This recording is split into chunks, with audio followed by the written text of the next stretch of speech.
But I hadn't gone full circle, and when I finally did, and this was the realization that I told to the postmaster and the lady waiting in line, I just like stepped back and I was making eye contact with both of them because I'm so fucking passionate about this, you guys. I told them about my realization about all of these so-called...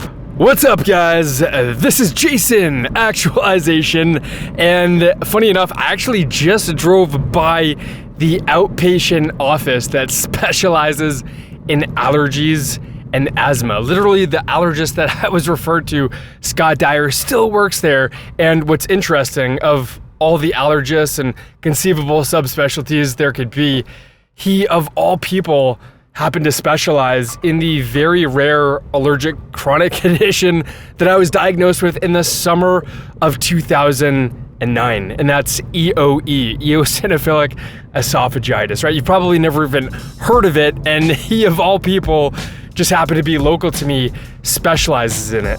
But equally, and dare I say more dumbfounding than that, is that he had never mentioned to me the incredibly overclocking, inflammatory, oxidative nature of industrial seed oils, of vegetable oils, guys. The hateful eight. Corn, canola, cottonseed, soybean, sunflower, safflower, rice bran, grapeseed. He never made any mention of this. And quite frankly, on my way back, I'm really tempted to just drop by and whisper that in his ear, the fact that these linoleic acid riddled omega-6 rich vegetable oils are plaguing mankind and are literally priming the immune system to be triggered just like that. Because the problem is that that's not part of the curriculum, is it? That's not exactly part of the academic experience that academia entails. It certainly wasn't for me. I was actually going through some old notes of my pediatric pharmacy lessons, and I can remember Dr. Ng talking about the fact that infant formula is rich, the dietary fat source is rich in vegetable oils. Like, I literally had that underlined in my note, like as if she were to have emphasized that, and that could be like a test-worthy question. And nobody gave that a second look. Like, these vegetable oils have just been flying under the radar for decades of delusion. It's remarkable.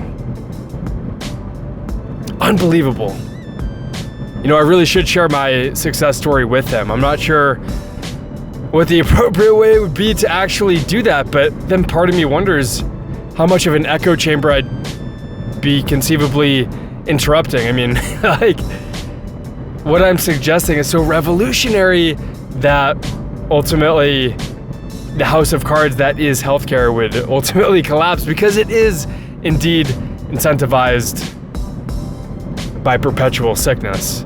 And so if you did nip it at the butt, if you did address the root cause, then a lot of the services currently rendered, quite frankly, would be futile. It wouldn't be necessary, because there would be no downstream issues, because the upstream etiology would be addressed. It's funny, I'm still sort of on like a natural high right now.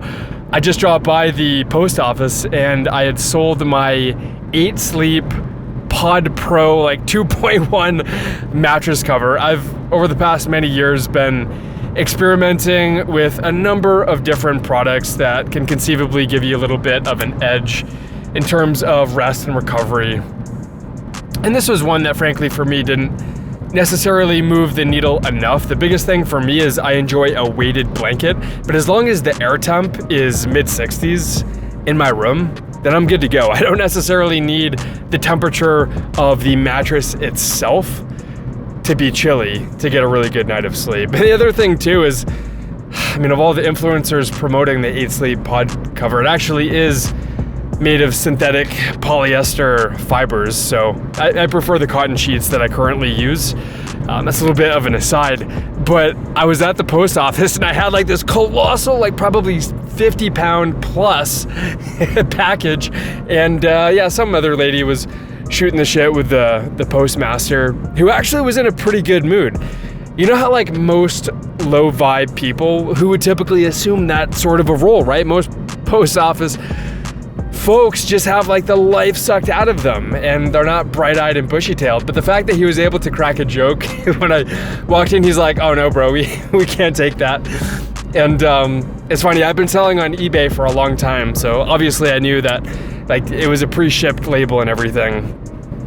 And, but the fact that he was able to joke with me was like a really good sign. And he actually asked me just straight up like what was in there, because on the outside it said it was like an air purifier, which I kept the purifier, sold the pod cover in the purifier packaging, and I just told him, you know, the whole story, what it was, the fact that I've got big life plans coming up that will render that unnecessary or impractical to take with me on my next voyage in this journey. And I would share the details with you guys, but maybe in a future video. I haven't shared that with with my parents yet. So big changes up ahead. It's gonna be epic.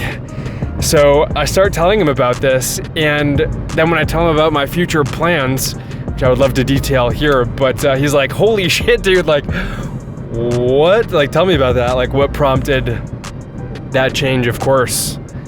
And of course I told him about my last 11 years, either a combination of being in academia studying pharmacy or practicing as a consultant pharmacist, and just telling him about how the magic was lost, man. I lost the magic, and it really elicited like the best of me, because like the aforementioned lady who was still waiting in line, I opened up the floor to her too, as like I was broadcasting to both of them. I get really passionate about this when I live in alignment with my truth. And so I just told him about a profound realization that I came to about chronic disease. See, because like initially I was lucky in a sense. I had a chronic disease, which is one of a few where the medical intervention does entail some sort of elimination diet. And for me, it's called the 6 food elimination diet. You can literally Google that, and it's literally tethered to eosinophilic esophagitis. So my blessing in disguise was that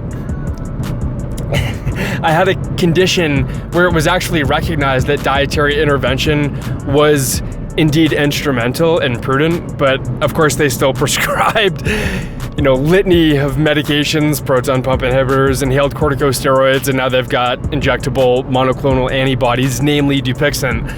And so I was lucky in the sense that I had this disease that in a sense opened up Pandora's box for me, and it made me really consider what was touching my tongue, teeth, and lips. But I hadn't gone full circle, and when I finally did, and this is the realization that I told to the postmaster and the lady waiting in line, I just like stepped back and I was making eye contact with both of them because I'm so fucking passionate about this, you guys.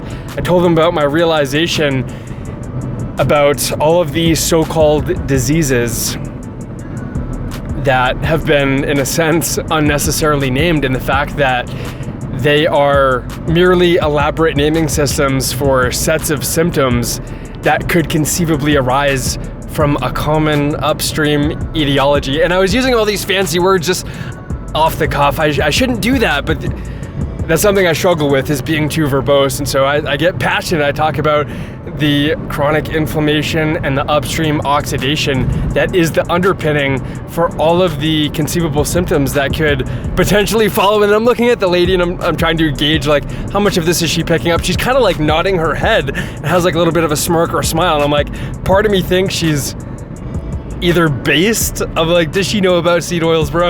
Like, part of me literally thinks that. And then the other part of me thinks she's just like, you know, some other grandma, you know, maybe in her 60s who just appreciates the energy, right? Because there's like the content and the structure. So I've got like pretty obnoxiously verbose content sometimes, I recognize that. But the structure is so well intended, they can like feel the heart and soul, so I can just see like them light up inside. Because up until that point in time, let's be honest, I was just a non-player character. I was just some sort of NPC. I'm actually going for a hike right now with my sister, but I was en route to this drive to the hike. I was stopping at the post office. I just made the sale on eBay, right? And just kind of going through the motions, if I'm being honest. But then when this happened and the postmaster was clearly receptive to the vibes and the conversation just as it naturally, organically progressed, and asked me about my future life plans and why I was actually selling the thing in the first place, it really lit me up and made me realize like just how passionate I am about this and just how good it feels to live in alignment with my truth and talk about my story and talk about the revolutionary ramifications of such, which quite frankly, friends, could only be measured on a Richter scale. Guys, I love you all very much. Thank you so much for checking out this video today. You can see the passion, you can sense the passion, you can feel the passion inside me emanating outwardly. I love you guys very much. Drop a comment down below, like and subscribe for more content like this, friends. And as always, until next time, find your freedom. Take care, guys. Peace.